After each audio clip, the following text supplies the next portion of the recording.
Hi, everyone. Welcome to another episode of SixFigure Souls, doing good and making money. I am Camille Miller, the founder of the Natural Life Business Partnership, a global network for soul-centered entrepreneurs, and I am your host for the SixFigure Souls Summit. Today, I am with Sharon Henderson, all the way from New Zealand, I might add, who's a digital and automation strategist for coaches and consultants. Thanks, Sharon, for being on the show. I'm delighted to be here. Thank you for having me, You Camille. are so welcome. Sharon and I met through LinkedIn. I believe it was, It yes. was through LinkedIn. I don't know who reached out to who, but I'm always doing what I call my 20 for 2020. I try to reach and meet 20 new people every single month for It's the a whole pretty year of. awesome target. Yeah. Yeah, and we connected somehow and we had great conversation, We and that was did. probably before the new year even. I think it was in I think it 2019. was. It's been a Yeah. while now, hasn't Yeah, and it? we've just been keeping in contact. And then as I was doing this summit, I was like, let me see what Sharon's doing. Because I loved the platform and everything that you were creating. And at that point, it was for the coaches, you were doing a whole ROI, right? It was an Yeah, ROI the ROI program. method. That's Yeah, right. yeah, yeah. So I was just really interested, and I thought you'd had a great backstory. So I thought we would talk about that a little bit. Thank you. Tell us, let's start us off with a little bit Mhm. about who you are and what your background is before you Okay. became who you are It's today. it's an interesting background. Lots of different twists and turns along the way. But Oliver. originally, originally I'm from. You can probably tell from the accent. I'm from the UK, and originally I worked as a commercial litigator in London, and did that for quite a number of years. And then just some major stuff happened, like the Twin Towers, Yeah.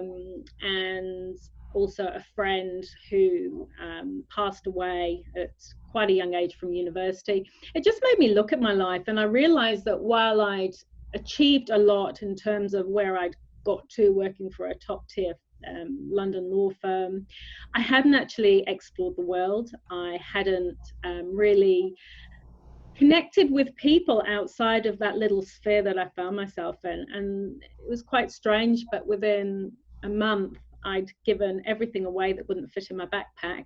And Wow. I was off to Australia Why Australia?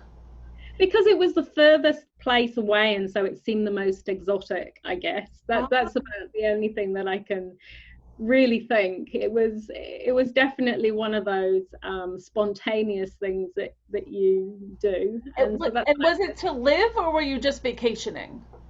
I got a working holiday visa that lasts for a year. Okay, so um you knew it would be a the while.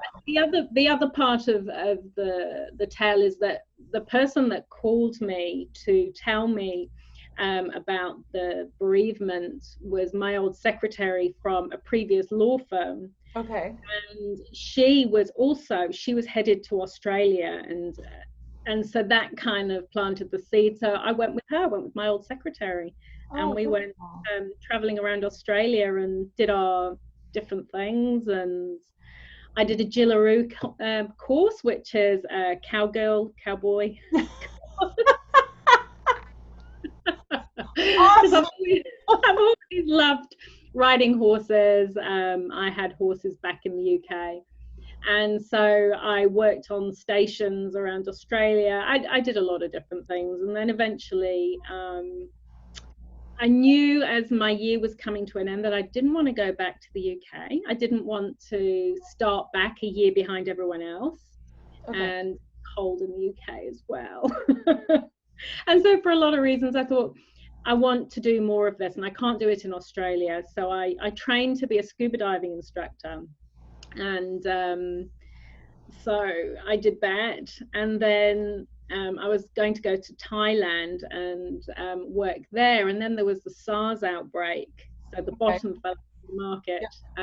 So I ended up going to New Zealand to work as a scuba diving instructor there, and did that for a while, and then decided I didn't want to teach in the water anymore, so I retrained as a secondary school English teacher and taught kids instead on dry land. Oh my goodness. So as I say, there've been a few twists and turns, and then once I started my family, what I realized was that law or teaching wasn't going to give me the work-life balance that I wanted. And did you feel at that time that there was a purpose greater than yourself? Like, were you searching for alignment or something that made your heart yes, like what? I was. I guess teaching something that's always given me fulfillment, but Okay. not. But I'm also a creative soul, and that was something that I wasn't getting to do so much of. And I also love writing, so that's when once my daughter was little, and I was starting to feel that I needed to exercise the brain, I got into writing and started writing a blog that was very much about environmental matters and raising a family in an environmental conscious way. So that was where I discovered my love of building websites, because it was tapping into two forms of creativity, with the writing and with the design, and just being able to create things. That's what I truly love. So Okay. that was the start of my current journey. Yeah. So yeah, but for even to be a blog writer to a digital strategist, an yeah, automation expert, yeah. still feels yeah. like a leap to me. Well, it is a leap, because I guess I started where most of us start in the online space, which is trying to figure out how you can do what you love but also make money as well. And that's been a huge journey, and I'm sure I've made all the mistakes along the way that everybody makes and learn from.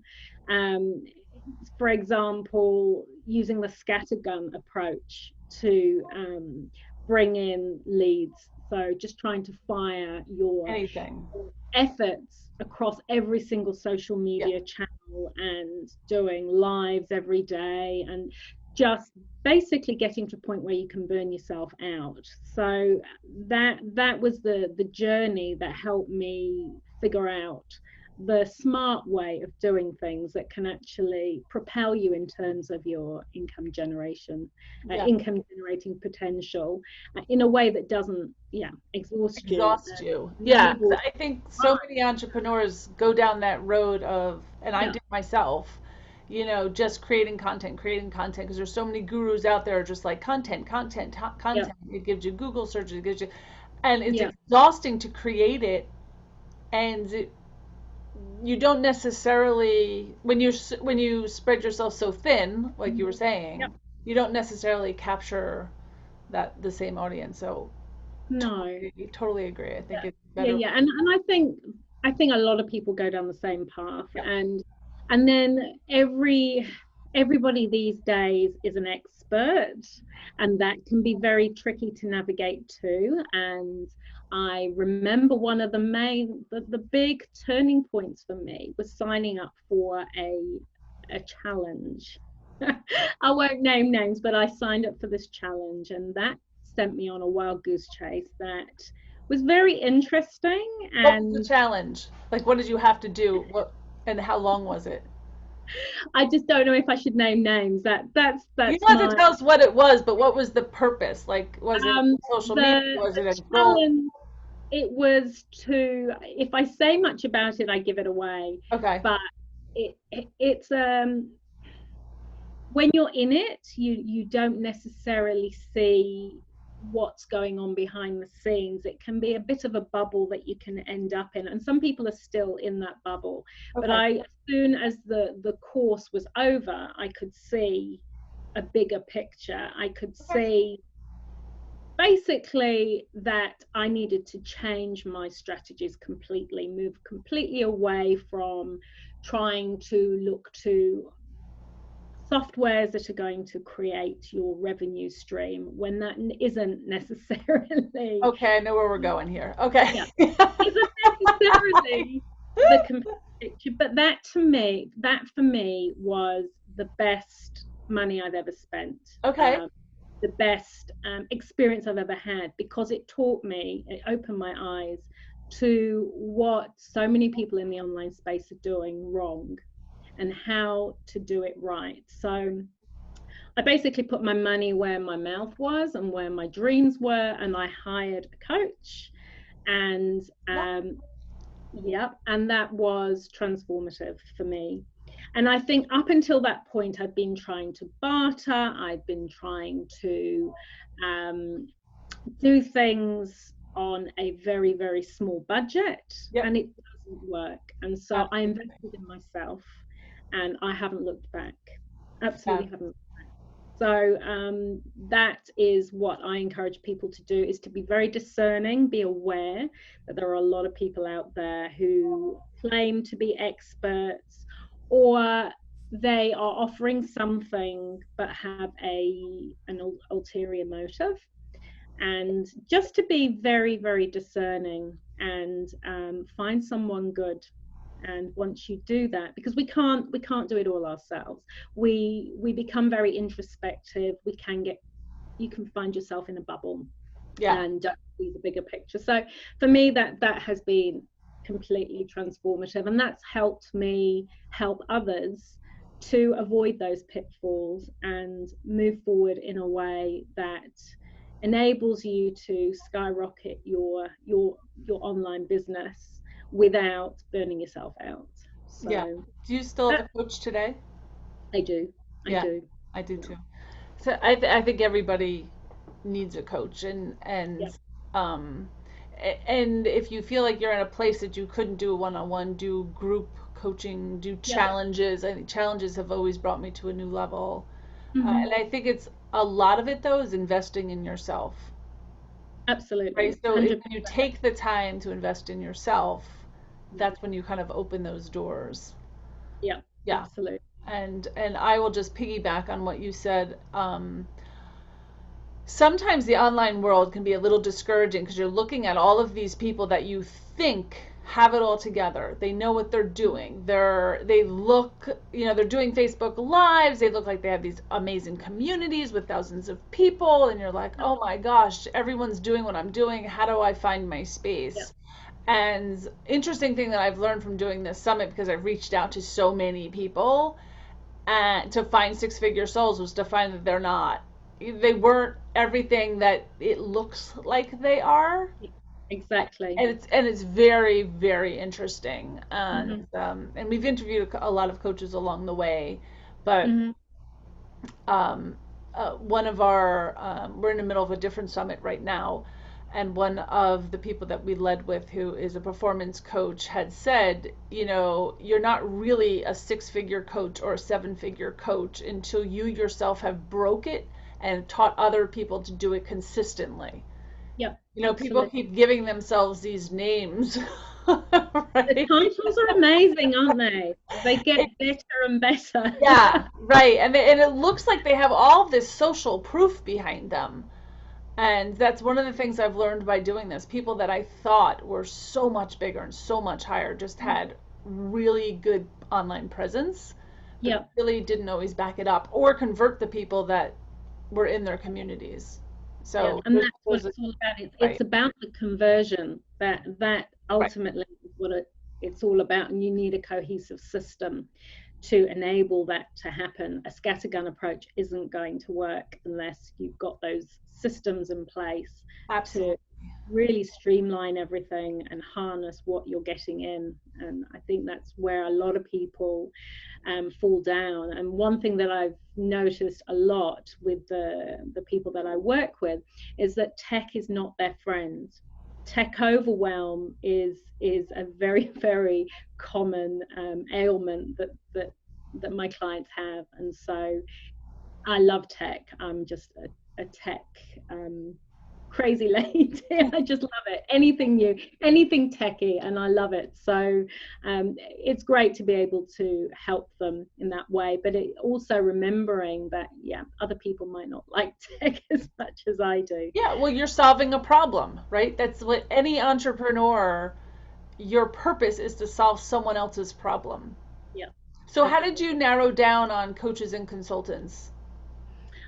Because I was working for such a wide range of clients. I'd be doing an e-commerce store one day, I'd be doing an insurance company's website the next. And I think that you really need to streamline and niche down to really give the best to the clients that you serve. And I was finding that I was coming into contact with a lot of coaches, particularly as I was also looking out for one at the same time. So a lot of the conversations I was having while I was also helping them, I was also looking to see who was going to be the best coach for me. And that was a year-long process. Wow. Before someone just popped up, my coach that I have now, and I just knew in my gut that she was the one that was going to be the right person for me.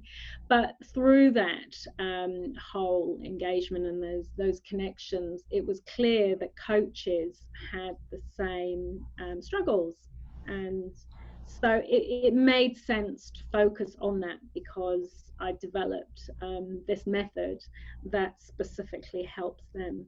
So it also it would work for any niche, I'm sure, but it's tailored for coaches and consultants and service-based entrepreneurs. So yeah. So you can even talk a little bit about your system. Your system really filled a void, right? Solved other people's problems that you kept seeing consistently in the market, which is the perfect entrepreneurial strategy, right? You saw that they were coming short, and you filled it with your product. Do you want to just say a couple sentences about your product so everyone knows what we're talking about? So the ROI method is it's a unified system that provides and streamlines all of the tools that a coach or a consultant needs to run their business efficiently and effectively, because coaches and consultants are generally working on serving their clients, and having to deal with the other stuff as well is just too much for many, and especially when you're looking at all the tech that's involved and required to accommodate that. So people were finding that they were getting leads, but then they weren't converting those leads, or they were manually having those dialogues with people, and then finding that they were having calls with people who weren't suited or didn't have the right budget, and that wastes an awful lot of time. Another thing that I was finding was that coaches were paying a lot of money for very pretty websites, but a pretty website isn't necessarily going to give you what you need in terms of generating leads and then converting those leads into loyal customers and clients. So it was about consolidating all of that. And another thing that a lot of people do is they buy a tool for this, they buy a tool for that, and then they've got Zapier to try and stick it all together with electronic sticky tape. And then it just takes for that zap to stop working, and you've lost a whole load of leads, or the consequences that you want after that initial interaction are gone because the zap's not working.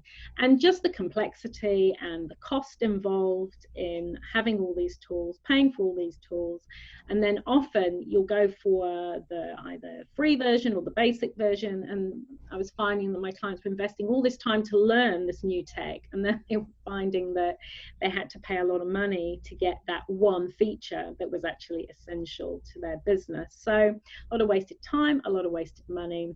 And so I devised a system that uses WordPress on the front end, because WordPress is the one and only platform, in my opinion, if you're looking for a cohesive digital presence, and you don't want to end up paying a lot of money down the line when your client base grows and your requirements grow. If you're using one of the, I call them click and go platforms like Weebly, they seem cheap and they seem quick and easy at the outset, but when you've invested all that time to build something around a platform, where you will never actually own the content, and where you are reliant on that platform support anytime you have issues. They have huge jumps generally in premiums as you grow. So all in all, it becomes a thorn in a lot of people's sides when it comes to scaling their business. So that's why I say to people, start as you mean to go on with a WordPress website where you have the SEO advantages, you own the content. I've had so many clients come to me and they've got a Wix website and we've had to start from scratch because you can't move them. So you have to build again.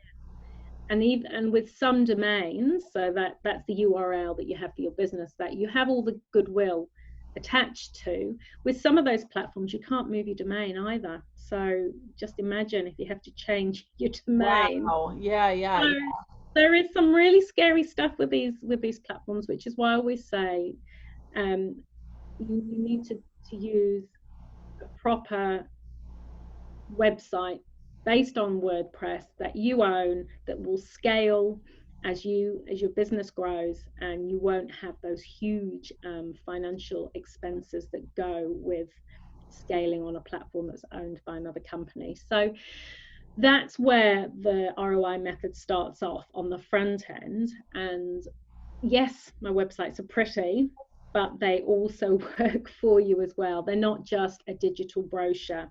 You don't land on the page and just see some pretty pictures that have no call to actions or that take forever to load. All the things that are required to generate leads and then convert those leads into clients, all that's in place. And then on the back end, we plug into funnels, sales funnels as well, and any videos that you have. We have a tagging system and a tracking system all integrated so that we know how much a video somebody's watched, and depending on how much of that video they've watched, we can fire off different email sequences or SMSs, whatever it is that you want. We can send them different offers. Everything is tracked, so we know exactly what the behavior is of the lead from the moment that they arrive on the website all the way through until the end where they convert or don't convert, in which case all the nurture sequences are firing off to them. So it really is an enclosed system, in the sense that once somebody lands at the top of the funnel, they're stuck in there, and we are nurturing them right through the customer journey until they pop out the end. Wow. So now, as you started to build this idea, this company, do you have people that work with you? I do. Okay. I do. So how did that start? And like, when did you know at what point you needed to start having people behind you on your team? Once there was too much work for one person, and you still need to have you need to be able to turn that work over in a reasonable period of time, because everybody wants everything yesterday. So in terms of fulfillment, that was necessary, but also I have another project that I'm a founding member of, so that takes up a lot of my time too. So yeah, it was really important for me to find good people, and good people are very hard to find, and once you do find them, you need to cherish them. Yeah. Do you consider yourself a soul-centered person? Absolutely, 100%. I used to say to people when I was doing a lot of the lives and really trying to grow that digital presence, and I'd see communities on Facebook that weren't particularly supportive or kind in their responses to others, I always said to myself that my honesty and kindness are my superpower, because that sets me apart from so many others out there that want to extinguish lights that shine so that they can shine brighter. Oh, I love that. Yeah. I'm all about collaboration, supporting one another, and about connections and nurturing those connections. Absolutely. How does holding that belief, right, and living your truth, um, how did it allow you to be totally authentic? Do you feel like you're you all the time? Does that make sense? Yeah. I think I think it really harks back to what you were saying earlier, that there's a lot of people out there who seem a lot bigger than they are. They seem to be doing so much, and you just have to go on Facebook to see all these people who are telling you how much money they made while they were sleeping. Yeah, yeah. To know that there's a lot of that happens. For me, it's always been about being open and honest. If I have challenges, then I'm not going to lie about those challenges. Yeah. I would rather use those as learning experiences and then share what I learn in my own Facebook community, my own Facebook group, and elsewhere to help others. So for me, it's always been about being authentic, and it's about integrity. So yeah. What's next for you?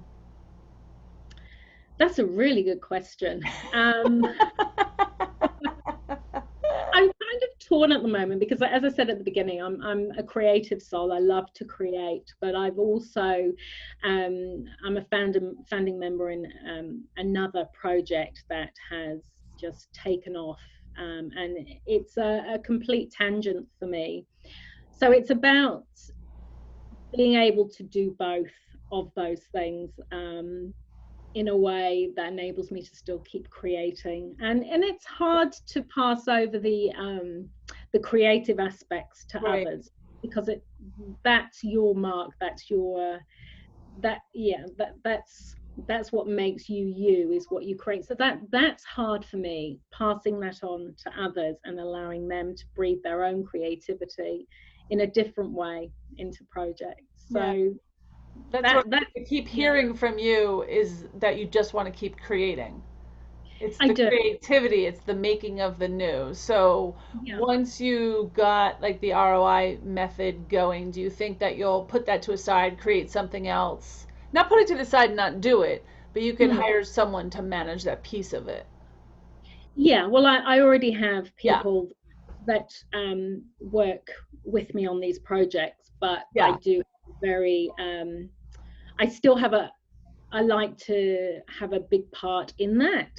It's very hard to pass things over entirely and say, okay, you create this. Yeah, well, your name's on it. Yeah, it's your baby. That's exactly it. So that's where my challenge is, to be able to let go of those reins entirely and let other people create in a different way. But yes, I do have other ideas. For example, because I think whenever in any business model, you start with the one-on-one, and then you generally move to the one-to-many, and then you move to the franchise model, essentially, or something similar, so that you are teaching others your method. Right. And I guess that's ultimately where I will head. I imagine. And yet I have this internal dichotomy, because I have this other project as well that's not something that I would normally gravitate towards, but has been, because it's not, even though I've built the platform itself for this particular completely different system, the creativity isn't there in quite the same way. But from a business perspective, it's very exciting. So it's about finding a balance between the two and being able to creativity going at the same time. Yeah. Well, it's also allowing, it sounds like you are also completely allowing and having faith in yourself as an opportunity passed you, or was brought to you, right? Was being curious about it and saying, yeah, you know what, I'll give it a try, not letting the other piece go, but, you know, allowing yourself to step into something new. Creative juices in a different way. Absolutely. And I think that's very steep learning. Grow. That's been exciting too, because problem solving for me is, if there's a problem, I have to solve it, and I can't stop until I do. So I think that's also a part of being an entrepreneur. Like, I'm really hearing your entrepreneurial spirit. You're not working in your business. You're the creative force. And Yeah. you can hire people to do the work once you've figured out the process and you still Yeah. oversee it all. True Yeah. entrepreneur, right? You oversee it, your name's on it, Mm. and then you go Yeah. to the next project. Yeah. So you're serving the masses, which Mm. is which is exactly what you should be doing, and you're really stepping up into that entrepreneurship. Different, I Yeah. think entrepreneurship is different than being a business owner. It so is. Completely different. Yeah. That's just talking now. The one thing that really kind of struck me was, as I've said, I've done so many different things in my life, and I can get into each one and enjoy each one, but nothing has given me that drive and that fire in the belly as much as what I do now. And that, yeah. That's So cool. it's interesting. It is. It's something I'm very grateful for, to Yeah. be able to get up in the morning and be excited about what I'm going to do today. Yeah. I think that's true. That's your truth. That's being truly authentic, because I Mm. believe when you have a passion that just feels so good. And in fact, Mm. my father always told me, do what you love every single day, even if you didn't get paid for it. Because the Yep. beauty is you get paid for it, right? But you'll always just love it. It's not Yep. something like that people work jobs, for the paycheck and hate it, but they get a good Yeah. paycheck, and they never know when it's going to end. Mm. Right? If Yeah. you So keep it's following so your true. passion, it just feels so good, and these new doors just keep opening and opening and opening, and it's kind of a beautiful journey. It's like a It dance. is, and it's definitely the passion that fuels Yeah, that. It's yeah. definite. I think entrepreneurship is like a beautiful dance. It is. And It is. that's the difference between being a business owner and an entrepreneur, because you can dance different dances and play different things and kind of feel the flow of it. I think Yeah, that's the way it feels absolutely. for me. Yeah. No, it's perfectly put. Yeah. Very, Yeah. very well. Yeah. Excellent. Well, thank you, Sharon. I so enjoyed this interview. Thanks, Camille. It's It's been awesome so. to hear how you grow and your creativeness, and really, to be an attorney, to a scuba diver, to a teacher, to the digital strategist you've become, is really exciting to hear. And I think it's very powerful for anyone that's sitting at home listening to us right now, or in your whatever you're doing, listening to us right now, that's saying, yeah, that's me. You don't have to be stuck where you are. It should be No, very authentic. It should be passionate. You should just wake up and love it. And that doesn't mean working nonstop crazy hours. It means really just living your truth and being in absolutely. your passion. Yeah. So if you love this interview, I'd love to hear your comments, your thoughts. If you have questions, follow us up in the Facebook community after this and let me know what you think. I'd love to hear Awesome. your thoughts, and hopefully Sharon will be joining us in that Facebook group, and she can always answer any questions for you. And I really appreciate. Thank you, Sharon, for your time today. I My really, really pleasure. Thank appreciate you. you doing all of this.